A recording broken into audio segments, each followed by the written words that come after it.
Selamat malam adik-adik. Nah, pada malam ini kita akan membahas mengenai kemampuan kognitif. Nah, ini adalah salah satu subtes di dalam UTBK 2023. Nah, kita langsung saja membahas soalnya. Soal yang pertama itu, pada suatu acara makan malam, 8 orang bersahabat duduk mengelilingi suatu meja bundar gitu ya.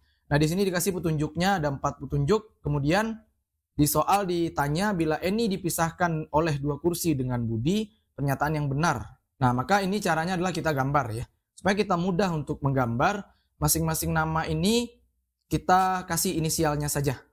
Kalau Andi itu dengan A, Budi itu dengan B, Charlie itu dengan C, Dewi itu dengan D, Erlia itu E ya, Eni itu E. Karena di sini ada 2 E, Erlia itu kita kasih ER.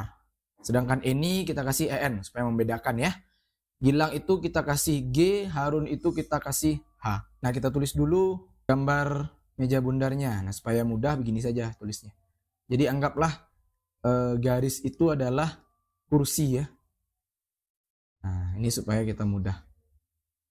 Oke, dia bilang Erlia duduk berhadapan dengan Andi. Oke. Kita coba, kita nggak tahu Erlia itu di kursi yang mana ya. Kan ada kursinya ada 8 nih. Kita coba tebak saja. Mungkin Erlia itu di sini. Di kursi yang, kalau dari kita ini yang kiri ya. Nah, maka kalau ini patokan kita lah dalam menggambarnya gitu ya. Karena kan bisa jadi ini salah, bisa jadi ini benar. Nanti ketahuan gitu. Erlia duduk berhadapan dengan Andi, maka Andi di sini ya. Kemudian Eni duduk di antara Harun dan Charlie. Kita coba tebak Eni itu di sini. Eni, EN tadi ya. Kemudian kita ikuti lagi. Charlie dan Dewi duduk tepat berhadapan. Nah, kita tidak tahu Charlie di mana, Dewi di mana ya. Cuma dia bilang tadi Eni duduk di antara Harun dan Charlie. Oke, ini kita tulis dulu ya, biar tidak lupa. Harun dan juga Charlie ya. Nah, dia bilang Charlie dan Dewi ya duduk tepat berhadapan. Nah, ini Charlie, maka Dewi itu pasti di sini. D ya. Nah, kemudian Harun duduk 2 kursi terpisah dari Andi. Harun 2 kursi terpisah dari Andi. Nah, benar ya. Tapi kalau tadi kita balik Harun dan Charlie, maka ini salah. Kalau dia salah ya tinggal kita balik lagi supaya dia benar gitu ya. Kemudian bila Eni dipisahkan oleh 2 kursi dengan Budi, Eni dipisahkan oleh 2 kursi dengan Budi. Budi di sini berarti. Kemudian pernyataan yang benar. Nah, oke, ini gambarnya sudah. Ini gambarnya belum lengkap karena ada 1 kursi yang belum ada isinya. Kita cek saja siapa yang belum masuk ke kursi ya. Kalau kita cek di sini yang belum masuk itu adalah Gilang. Nah, kita tulis aja Gilang di sini. Kemudian kita cek jawabannya yang benar. Eni dan Gilang dipisahkan 2 kursi. Nah, kita tinggal cek. Eni dengan Gilang itu berapa kursi ya? Ini Eni, ini Gilang. Pemisahnya itu adalah 1, 2, dan 3. Maka ini 3 kursi pemisahnya. Maka ini salah. Karena dia bilang cuma 2 kursi.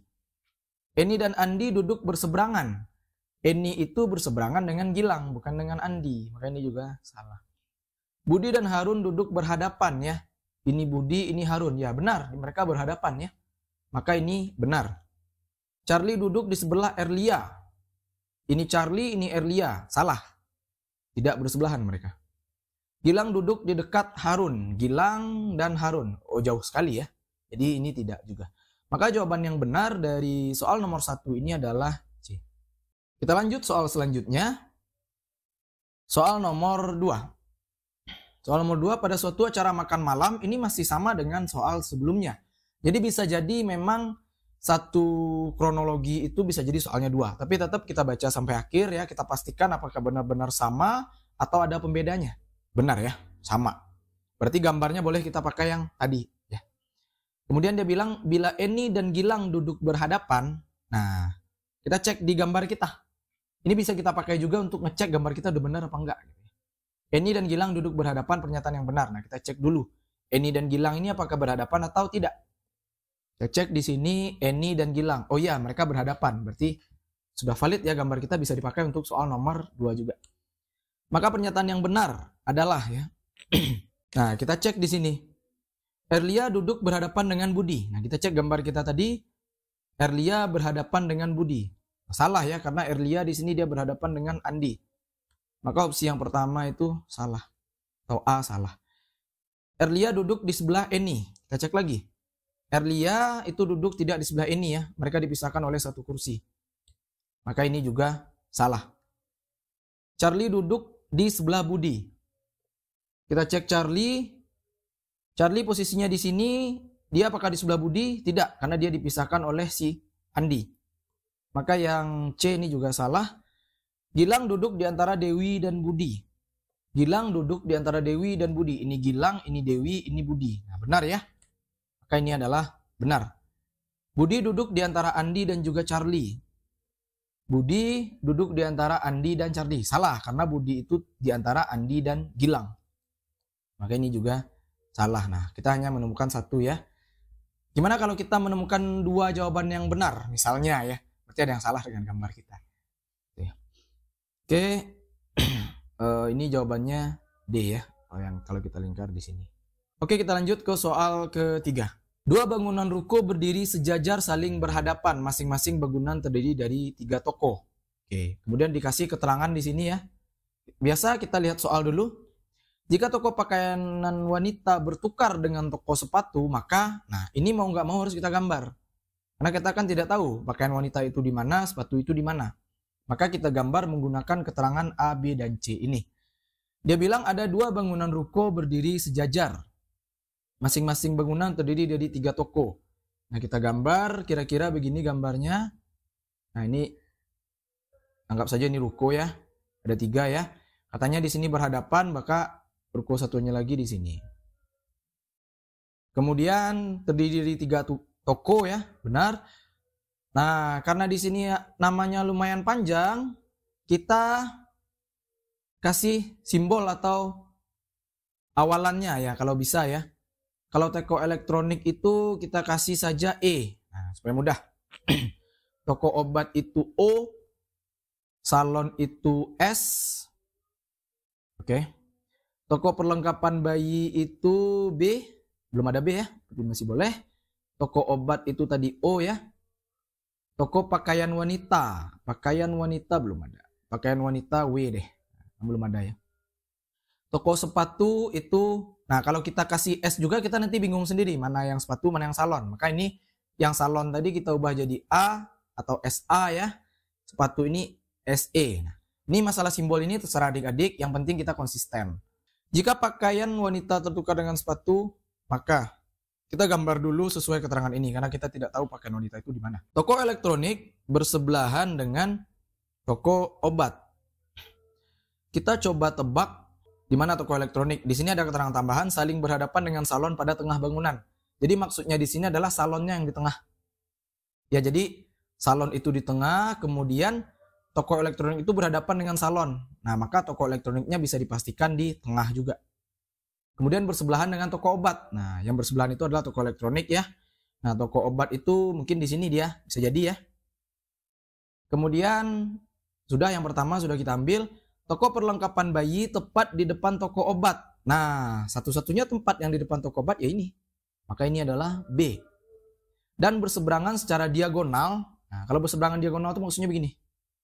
Nah, begini ya. Kalau berseberangan biasa itu seperti ini. Nah, dia diagonal berarti miring. Dengan toko pakaian wanita, W. Toko sepatu berada pada salah satu bangunan tersebut. Berarti yang tersisa itu adalah toko sepatu. Maka ini yang benar urutannya ya. Jika pakaian wanita bertukar dengan toko sepatu, nah sekarang dia bilang kalau toko sepatu itu bertukar dengan pakaian wanita. Nah, kita tadi udah bikin gambar yang ini, sekarang kita ubah gambarnya karena dia minta toko pakaian wanita bertukar dengan sepatu. Jadi ini kita hapus, kita rubah tempatnya. Jadi sepatu itu di sini, pakaian wanita di sini. Maka pertama toko sepatu berseberangan dengan toko obat. Salah ya. Nah, toko sepatu itu bersebelahan dengan toko pakaian wanita. Toko sepatu bersebelahan dengan toko obat juga salah. Toko pakaian wanita bersebelahan dengan salon. Nah, ini benar ya. Ini toko pakaian wanita, ini salon. Berarti benar. Toko obat bersebelahan dengan toko pakaian wanita. Salah. Toko pakaian wanita itu bersebelahan dengan salon. Tadi yang benar. Toko obat bersebelahan dengan toko perlengkapan bayi. Juga salah. Mereka berhadapan ya. Jadi jawaban yang benar itu adalah yang C.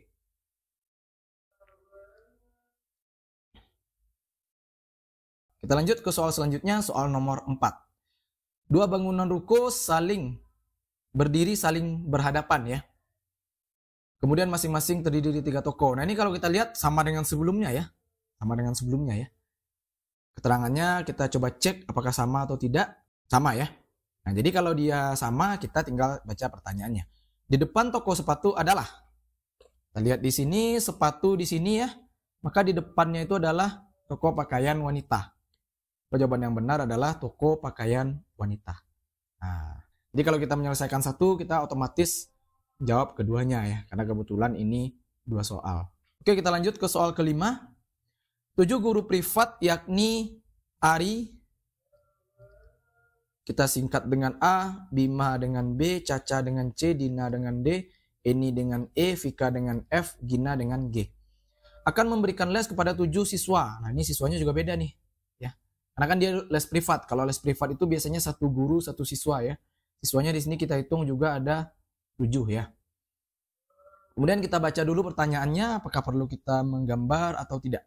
Jika Caca adalah guru privat S1 di hari Kamis, maka kombinasi yang benar adalah. Nah, jadi di sini dia setiap satu siswa mempunyai guru privat berbeda dan jadwal les setiap siswa ya berbeda, yakni dari Senin sampai Minggu. Nah, ini kita tulis Senin sampai Minggu.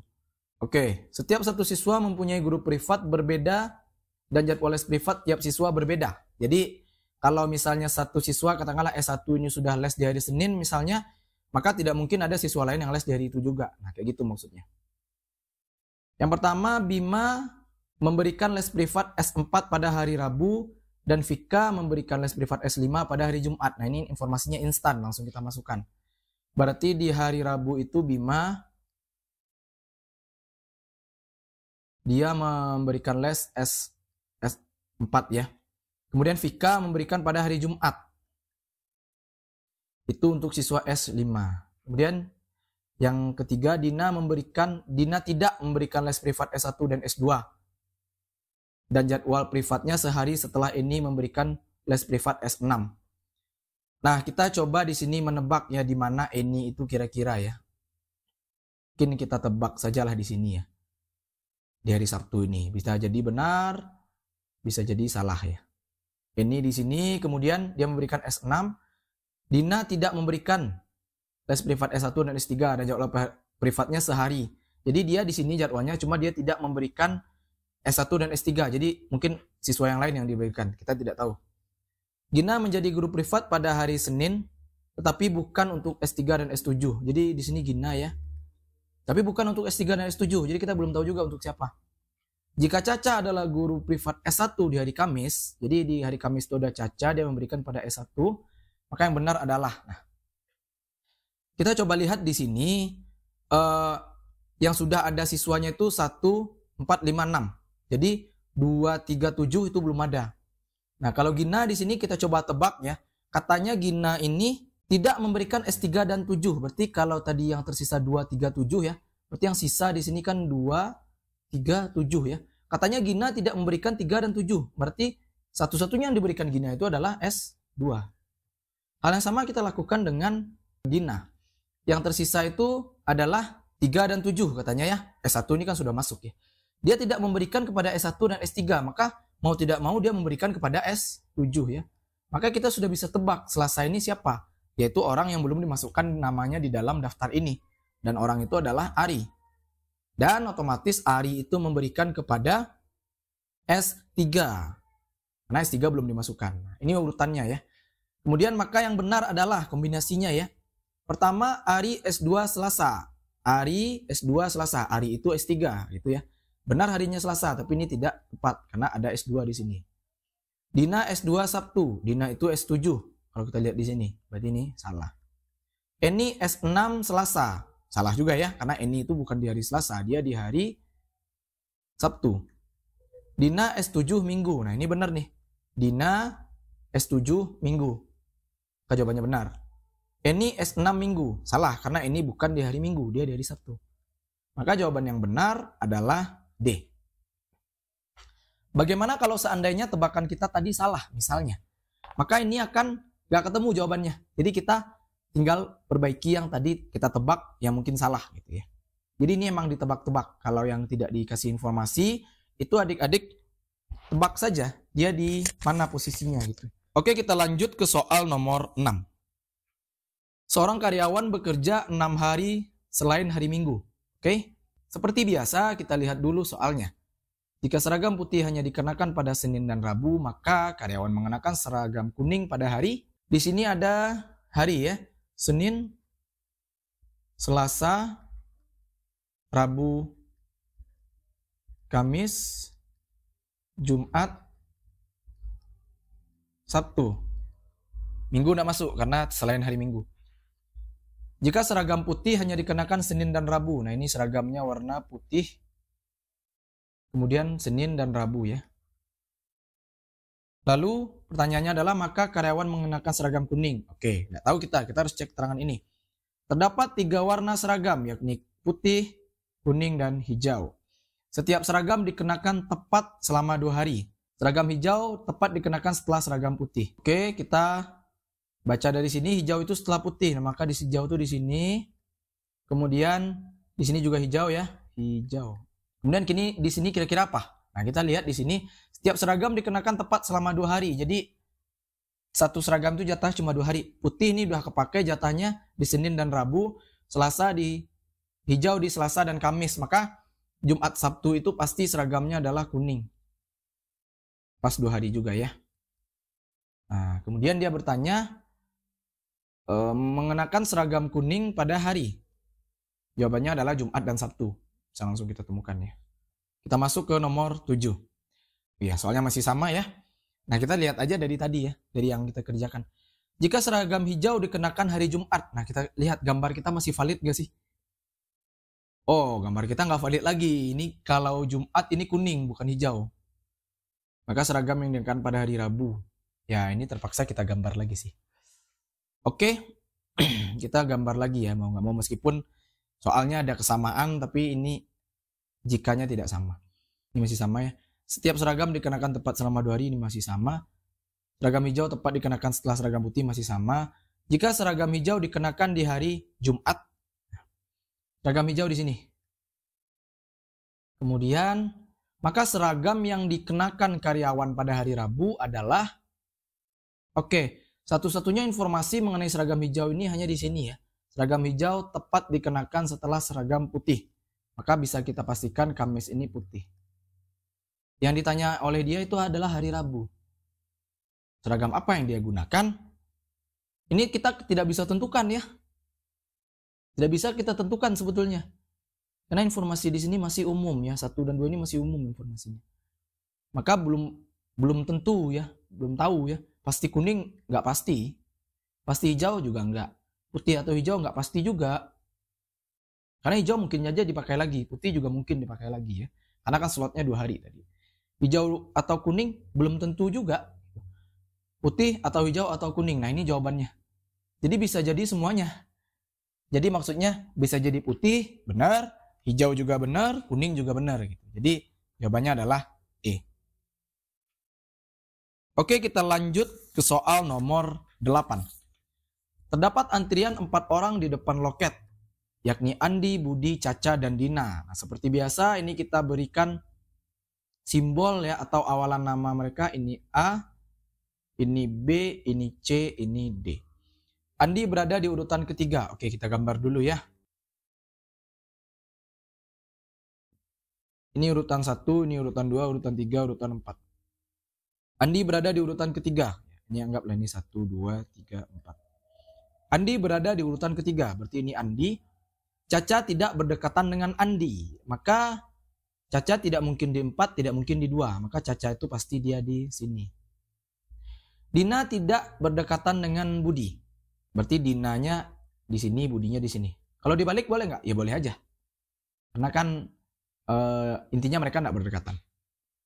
Urutan yang mungkin benar adalah, nah pertama kita cek Budi, Caca, Andi, Dina. Nggak benar ya. Caca, Budi, Andi, Dina. Benar ya. Budi, Caca, Andi, Dina tidak benar. Maka ini tidak benar semua ya. Maka jawaban yang benar adalah B. Oke, kita lanjut ke soal nomor 9. Terdapat antrian 4 orang di depan loket yakni Andi, Budi, Caca, dan Dina. Andi berada di depan Budi. Caca tidak berdekatan dengan Andi, Dina tidak berdekatan dengan Budi. Jadi kita gambar ada urutan 1, 2, 3, 4. 1, 2, 3, 4. Andi berada di depan Budi. Oke, kita coba asumsikan Andi itu di sini, Budi itu di sini ya. Nanti kalau salah tinggal dihapus. Caca tidak ingin berdekatan dengan Andi. Oke, mungkin Caca di sini. Dina tidak ingin berdekatan dengan Budi. Dina tidak berdekatan dengan Budi. Benar ya. Oke, yang tidak mungkin menempati urutan ketiga. Pertama Andi. Andi mungkin nggak di urutan ketiga. Kalau Andi di urutan ketiga, maka berarti dia di depan Budi. Kemudian Caca tidak berdekatan dengan Andi. Caca di sini. Yang A ya, sorry lupa tadi. Dina tidak berdekatan dengan Budi. Dina di sini. Mungkin. Ya, jadi tidak ada yang dilanggar berarti mungkin. Yang B kalau Budi di yang ketiga. Budi di yang ketiga, Andi di depan Budi berarti Andi di sini. Caca tidak berdekatan dengan Andi, ya udah Cacanya di sini berarti. Dina tidak berdekatan dengan Budi. Benar juga. Nah, benar. C, Caca. Di sini Andi berada di depan Budi. Mungkin Andi itu kalau dia di depan Budi maka pasti dia di sini ya, supaya Budi bisa di sini. Kemudian Dina tidak berdekatan dengan Budi. Benar juga. Yang D, Dina ya. Dina di sini. Andi berada di depan Budi, maka satu-satunya letaknya si Andi ini ya di sini. Nggak mungkin dia di tempat lain ya. Kemudian Caca tidak berdekatan dengan Andi, benar. Dina tidak berdekatan dengan Budi. Nah, salah. Mau nggak mau dia harus berdekatan kalau si Dina ini di urutan ketiga. Maka ini salah. E, semua mungkin. Enggak, semua nggak mungkin ya. Karena yang ada yang tidak mungkin. Yang tidak mungkin itu yang D ya. Jawaban di sini adalah D. Baik, kita lanjut ke soal nomor 10. Bu guru memberikan kebebasan kepada para siswa untuk membuat 4 topik makalah dari beberapa topik yang tersedia. Di bawah ini persyaratan yang diberikan. Siswa diminta memilih 4 topik antara J, K, L, M, N, O, P, Q, R. Antara topik L, M, O harus dipilih 1, topik N harus dipilih N dan J harus dipilih bersamaan, topik P dan K harus bersama dengan O. Jadi kalau ada P atau K dia harus bareng sama O. Topik Q harus bersama L. Oke. Jika seseorang tidak ingin memilih topik R, topik K dan juga topik R, topik makalah yang dapat dia kerjakan. Oke. Kita uji satu-satu. Karena di sini adalah kita diminta mencari yang benar dari pernyataan yang diberikan dan kita bisa uji. Karena syaratnya di sini cukup ya. Kita coba uji. Pertama JLNQ. Nah, kita uji satu-satu dari ketentuan ini. Antara topik L, M, O harus dipilih 1. Nah, kita lihat di sini dia memilih L, M, O itu dipilih hanya L, berarti benar ya. Topik N dan J harus dipilih bersamaan. Dia di sini memilih N dan J bersamaan, benar juga. P dan K harus bersama O. Di sini tidak ada P dan K, jadi tidak harus ada O juga di sini. Topik Q harus bersama L. Di sini ada Q, di sini ada L. Maka dia memenuhi semua nih yang A. Maka ini yang benar ya. Kita cek yang lain untuk memastikan bahwa memang A yang benar. Yang B, L, M, N, Q. Yang pertama L, M, O harus dipilih 1. Dia di sini milih L dan juga M. Dia sudah pilih 2. Maka pasti dia salah. Kita nggak usah cek lagi. Lanjut ke C, J, M, P, Q. Ya. Topik L, M, O harus dipilih 1. Di sini tidak ada. Ya, di sini ada M ya. Tapi dia cuma pilih 1 ya. Tidak ada yang lain ya. Nah, oke. N dan J harus dipilih bersamaan. Di sini dia pilih J. Dan tidak ada N di sini. Dia salah juga. J, L, P, Q. Topik L, M, O dipilih 1. Benar. J dan N dipilih bersamaan. Nah, di sini dia pilih J saja. N-nya tidak dipilih. Salah. Yang E, J, M, N, Q. Kita baca lagi satunya di atasnya. L, M, O harus dipilih 1. Nah, dia memilih 1 ya. Benar dia berarti. N dan J dipilih bersamaan. Dia di sini milih N dan J bersamaan. Benar. P dan K harus bersama O. Di sini kebetulan tidak ada P dan K. Topik Q harus bersama L. Di sini ada Q, tapi tidak ada L-nya. Berarti dia melanggar. Salah. Maka jawaban yang benar adalah A. Oke, sekian adik-adik. Terima kasih banyak atas perhatiannya. Semoga bermanfaat video kali ini. Selamat malam.